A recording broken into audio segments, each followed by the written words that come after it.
Igadana teny amin'ny seranam-piaramanidina iraisampirenena ivato io ariva io ny vaksiny Johnson & Johnson. Misy 507 sy 3 hetsy avy amin'ny fanjakana sy ny vahoaka Amerikanina.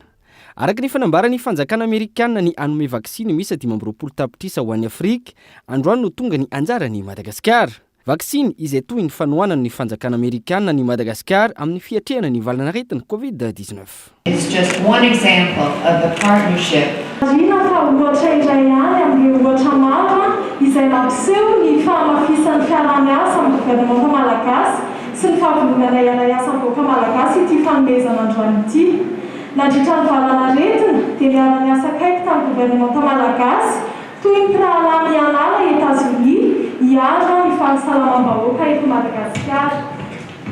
Mitetina $5 tapitrisa ny famatsiam-bola no ny amehany izay nomeny États-Unis hamohanana ny gouvernement Malagasy manoloana COVID-19, nanampy koa tamin'ny famatsiana sy ny fanapariana ny vaksiny ny États-Unis ary mitetina $10 tapitrisa ifandraisany anjara tamin'ny fandaharana asa nanomezana taona ara-bola dia nitosika famena izany izay nanohanana ireo fianakaviana marefa tamin'ireo tanan-dehibe tena voamafy mba ahazoan'izy ireo ny sakafo ampy.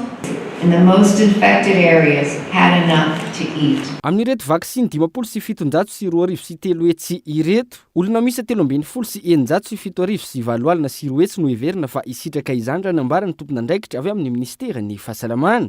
Tafiditra hatrany ao anatin'ny inisiativa COVAX izao hetsika izao.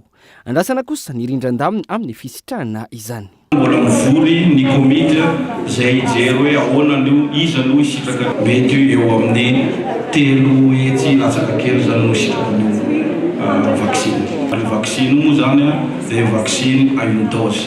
Zany hoe indray mandeha mipaka ihany dia vita. Afantatsika efa tamin'ny herinandro lasa dia nisy le fanosoniavana fifanarahana tany Avoloha niaraka amin'ny Banque mondiale. Ary izy nefa navonina nomeny antsika $100 millions ho ampiasaina amin'ny fiarovana amin'ny valanaretina izay mahazo antsika ty.